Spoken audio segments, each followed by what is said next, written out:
Hola amigos de Ventana Verde.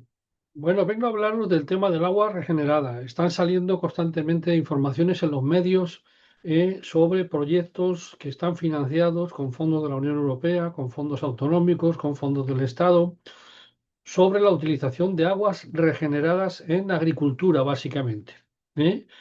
Bueno, no voy a, el tema es muy extenso, como podéis comprender, pero yo me voy a tener simplemente a un caso, por ejemplo, que es el caso de frutales, de hueso de pepita, que pueden ser incluso ornamentales, que es lo que ocupa, digamos, para tocar la agricultura y la jardinería, ¿no? De alguna manera. Por ejemplo, supongamos un olivo, que es una aceituna de mesa comestible, y un olivo para ponerlo en un parque, en un jardín, en una zona verde.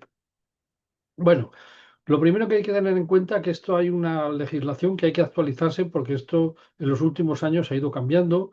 Actualmente nos llegamos a la legislación UE 2020/741, desarrollada en el Real Decreto 1085 del año 2024. Esto es relativamente reciente. Reciente porque estamos hablando del año del 2024, ¿no? Y esto se ha empezado a desarrollar ya hace muchos años. Aquí se establecen básicamente los tipos de calidad del agua regenerada, que es calidad A, que sería la de máxima calidad, A, B, C y D, que es la de menor calidad. Normalmente, ¿cuáles son los parámetros que se controlan en esta analítica? Pues son las bacterias, los metales pesados, las sales totales, la conductividad y los contaminantes que pueda haber. No es lo mismo un agua que proceda de una zona industrial que un agua que proceda de una zona doméstica o que proceda de una zona de un lavadero de coches, por ejemplo, ¿no? Donde uno de los temas muy importantes es la contaminación que tienen el agua que lava los coches, que arrastran mercurio, arrastran una serie de elementos muy particulares, ¿no?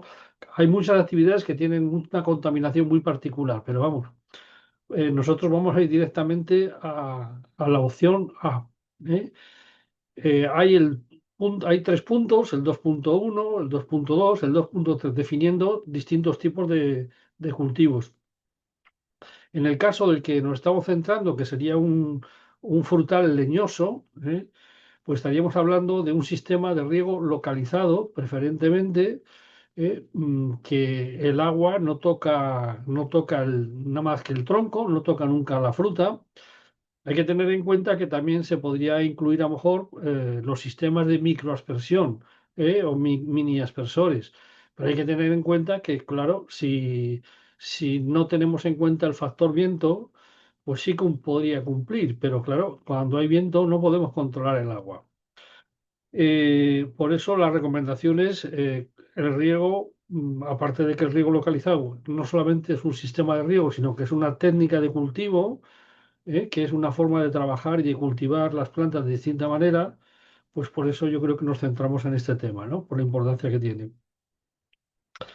Bueno, en cuanto, digamos, la analítica que debe tener ese agua para poder regar con un agua por goteo, con un riego por goteo, esos cultivos de tanto de olivar, olivos en un jardín ornamental, como en una plantación de olivos, sea de fruta de mesa, pues tenemos que tener en cuenta las restricciones que hay en cuanto a nemátodos. Se admite que haya un nemátodo por cada 10 litros de agua.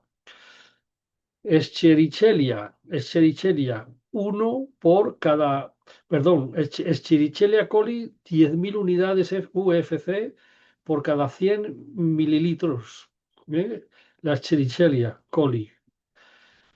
Sólidos en suspensión, 35 miligramos por litro máximo.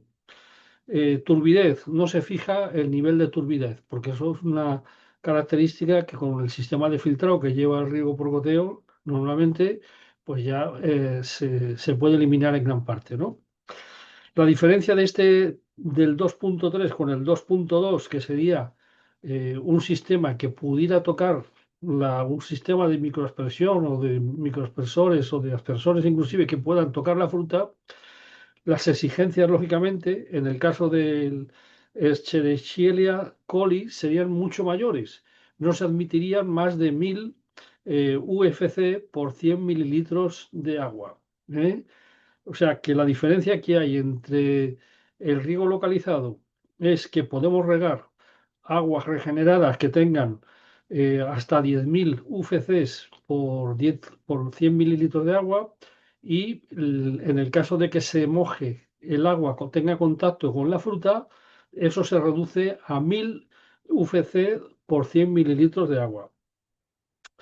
Bueno, hay que tener en cuenta que la responsabilidad de la calidad del agua, lógicamente, es el que genera el agua depurada, ¿no? O la estación depuradora, y de ahí ese agua tiene que ya partir con esas características. Pero sí que el que recibe ese agua para poder regar los cultivos tiene la obligación de mantener ese nivel de calidad. ¿Eh? Entonces, ¿cómo se hace esto? El control, pues se hace normalmente llevando muestras periódicamente al laboratorio. ¿Eh? Pero existe la posibilidad también de tener algún sensor específico en el campo, en el terreno, que nos permitan hacer un análisis mucho más periódicos, mucho más rápidos, en tiempo real, y que está demostrado que los sensores que hay ahora mismo ya para, por ejemplo, para medir nitratos y para medir contaminación fecal, ¿no? Pues para medir nitratos podemos tener un sensor, por ejemplo, tipo Droplet Sense, que ya tiene más de un 96% de precisión, de fiabilidad, y que son datos comparables a los que puede haber si llevamos la muestra al laboratorio.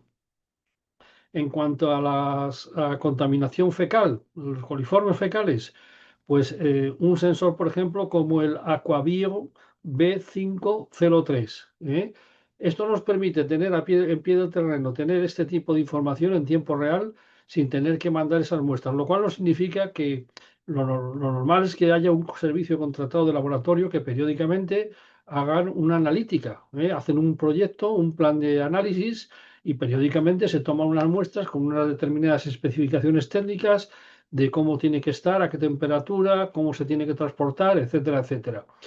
Eh, pero si tenemos estos sensores, lógicamente estos sensores tienen un precio importante, ¿no? Y se justifica pues para grandes explotaciones o para mancomunidades o para... la ventaja de esto es que puede servir porque simplemente teniendo el agua en la entrada a la finca o a las parcelas, pues se puede tener prácticamente una analítica que se puede pagar entre todos, ¿eh? Con lo cual eso amortiza mucho el tema del coste. Eh, Inevitablemente, pues hay que tener señalización, ¿eh? Señalización que nos permita identificar y que la gente sepa que ese agua que se está utilizando para realizar ese riego en esa finca o en esas zonas verdes es agua no potable, ¿eh? Eso es fundamental y eso tiene que estar identificado de acuerdo a la normativa. Pues bueno, pues esto simplemente es lo que quería comentaros, ¿no? Las novedades de la normativa, de la legislación y hablar del caso específico que están saliendo muchas noticias, sobre todo en cultivos frutales, pero hay cultivos frutales que cada día se utilizan más y siempre se han utilizado en jardinería, ¿no? Como son los olivos, como son los cerezos, como son los naranjos, etcétera, etcétera. Pues nada más, hasta pronto.